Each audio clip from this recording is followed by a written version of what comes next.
ಸಮಾಜದಲ್ಲಿ ನಡೆದಂತಹ ನೈಜ ಘಟನೆಗಳನ್ನು ಆಧರಿಸಿದ ಹಲವು ಸಿನಿಮಾಗಳು ಬಂದಿರುವಂಥದ್ದು.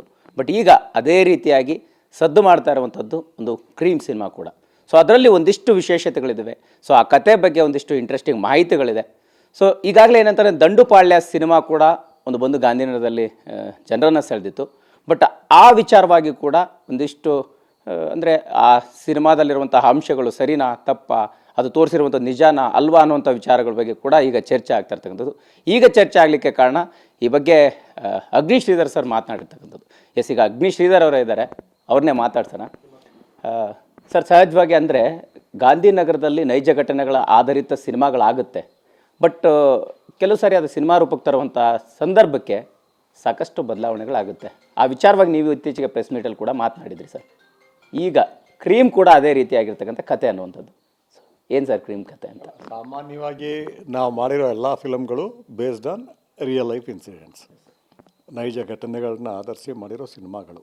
ಆ ದಿನಗಳು, ಎದೆಗಾರಿಕೆ, ಸ್ಲಂಬಾಲ ನನ್ನ ಬದುಕಿನಲ್ಲೇ ನಡೆದಿರೋದು ಮತ್ತು ನಾನು ಬರ್ಕೊಂಡಿರೋದು ದಾದಾಗಿರಿಯ ದಿನಗಳು ಪುಸ್ತಕದಲ್ಲಿ.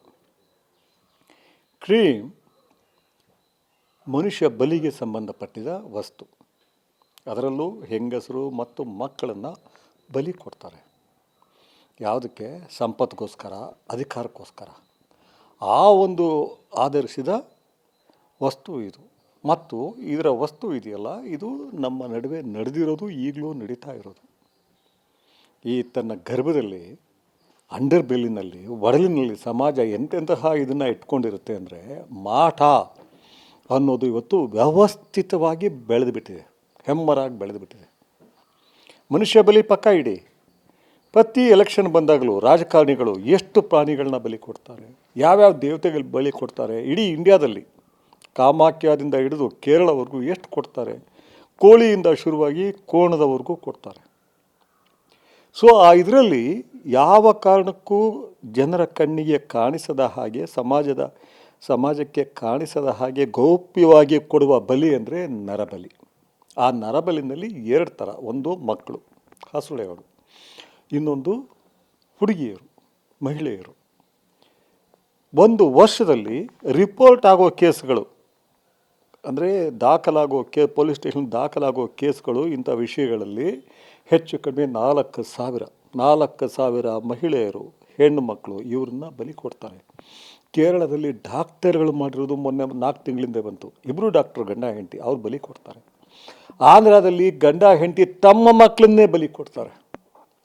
ಒಂದು ಈ ಮೌಢ್ಯ ಇವತ್ತು ಬಂದಿಲ್ಲ, ಅವತ್ತಿನಿಂದ ಬಂದುಬಿಟ್ಟಿದೆ. ಮನುಷ್ಯ ಬುದ್ಧಿ ಬೆಳೆಸ್ಕೊಂಡ ದಿನದಿಂದ ಬಂದುಬಿಟ್ಟಿದೆ.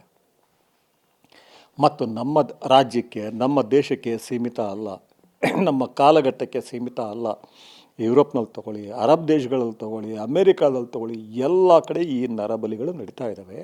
ಆದರೆ ಇಲ್ಲಿ ನರಬಲಿ ಆಗೋರು ಯಾರು ಅಂತ ಹೇಳಿದ್ರೆ, ಸಾಮಾನ್ಯವಾಗಿ ತಲೆ ಮೇಲೆ ಬಟ್ಟೆ ಇಲ್ಲದೆ ಇರೋರು. ನೀವು ರಸ್ತೆಯಲ್ಲಿ ನೋಡಿರಬಹುದು, ಈ ಮಕ್ಕಳನ್ನ ಇದಕ್ಕೆ ಇಟ್ಕೊಂಡಿರ್ತಾರೆ ಭಿಕ್ಷೆ ಬೇಡೋದಕ್ಕೆ. ಅವ್ರ ಮಕ್ಕಳಲ್ಲ, ತಾಯಂದ್ರೆ ಎತ್ಕೊಂಡ್ಬರ್ತಾರಲ್ಲ ಹೆಣ್ಮಕ್ಳು, ಹೆಂಗಸರು, ಅವ್ರ ಮಕ್ಕಳಲ್ಲ, ಅವು ಕೊಂಡ್ಕೊಂಡ್ಬಂದಿರೋದು. ವ್ಯವಸ್ಥಿತ ಜಾಲ ಇದೆ. ಎಷ್ಟಕ್ಕೆ? 1,500, 2,000, 3,000, ಒಂದು ಕಾಲದಲ್ಲಿ 500 ರೂಪಾಯಿ, ಇವತ್ತು 3,000 ಕೊಂಡ್ಕೊಂಡ್ಬರ್ತಾರೆ. ಬಡತನ, ಕಿತ್ತು ತಿನ್ನೋ ಬಡತನ ಇರೋ ದೇಶ ಇದು.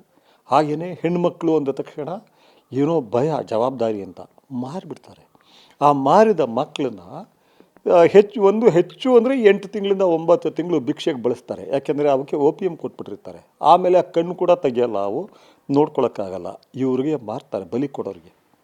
ಅದನ್ನು ಬಲಿ ಅಂತ ನಾವು ಹೇಳ್ತೀವಿ, ಇವ್ರು ಹೇಳೋದು, ಆ ಕೊಡೋರು ಹೇಳೋದು ನೈವೇದ್ಯ. ಯಾರಿಗೆ? ದೇವರಿಗೆ.